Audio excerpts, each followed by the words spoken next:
ரொம்ப நகர சுத்தம் இல்லாமல் இருக்காங்க. ரெண்டாவது குடி தண்ணீர் வசதிலாம் ரொம்ப இல்லாமல் இருக்கு.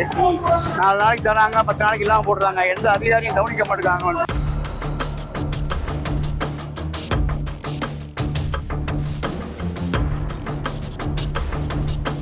பாத்ரூம் வந்து சுத்தம் கிடையாது. உள்ள போய் பாருங்க, ரொம்ப கன்றாவியா இருக்கு.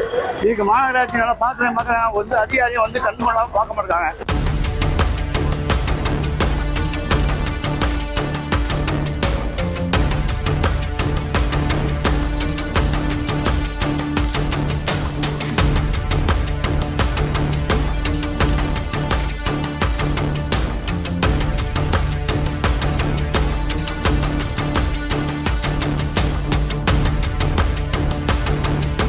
ரொம்ப நகர சுத்தம் இல்லாமல் இருக்காங்க. ரெண்டாவது குடி தண்ணீர் வசதிலாம் ரொம்ப இல்லாமல் இருக்கு. 4 நாளைக்கு தராங்க, 10 நாளைக்கு இல்லாமல் போடுறாங்க. எந்த அதிகாரியும் கவனிக்க மாட்டேங்காங்க. பார்த்து பாத்ரூம் வந்து சுத்தம் கிடையாது. உள்ள போய் பாருங்க, ரொம்ப கன்றாவியா இருக்கு. இதுக்கு மாநகராட்சி நல்லா பாக்குறாங்க வந்து அதிகாரியும் வந்து கண் பண்ணாம பார்க்க மாட்டாங்க. ஆனா சும்மா கண் போற மாதிரி வர்றாங்க போறாங்க, அவ்வளவுதான்.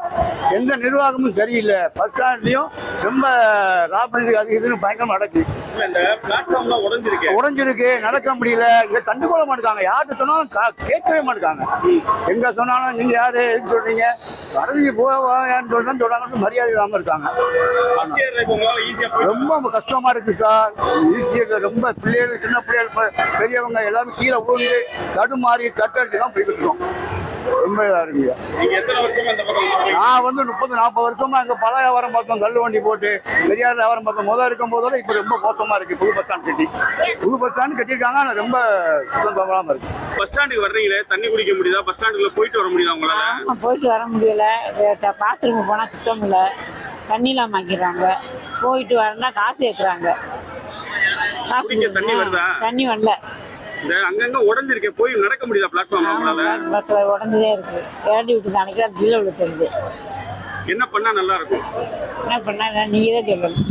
இங்க இருந்து வரையும் பஸ் ஸ்டாண்டுக்கு போயிட்டு வர முடியுதா? சோழவந்தால இருந்து வர்றேன். உழவர் சந்தையில வியாபாரம் பாக்குறேன். எனக்கு வயசு 63 வருஷம் ஆகுது. டெய்லி வந்து போய்கிட்டு தான் இருக்கேன்.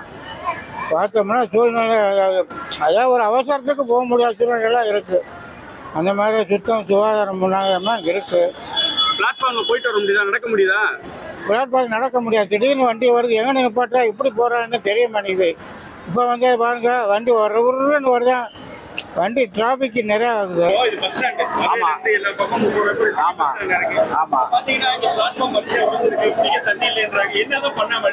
அதாவது குடிக்க தண்ணி எல்லாம் இருக்கு.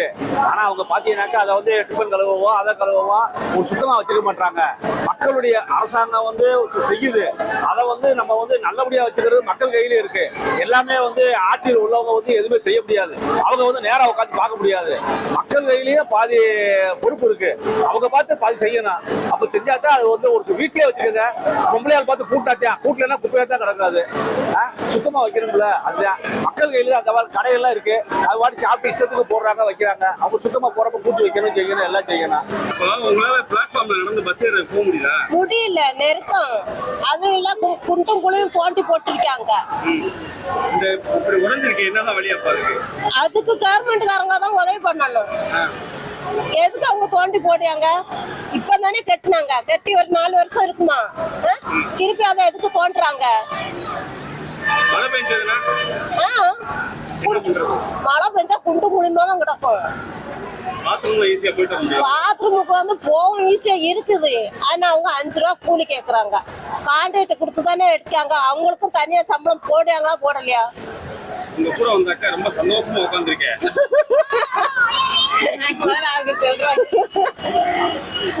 அதே போல பயக்களவு பஸ்ல ஏறும் போது டிரைவரும் கண்டக்டர் நல்லா தான் சொல்றாங்க.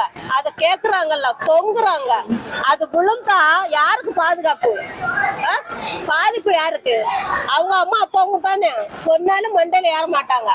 அதனால டிரைவரும் கண்டக்டரும் அடிக்கிறாங்க. அந்த பசங்க.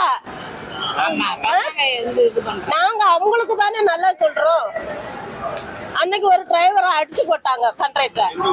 இங்கதான் பாவம் அவரு. அப்படியெல்லாம் செய்யக்கூடாது. யாருக்கு பாதுகாப்பு?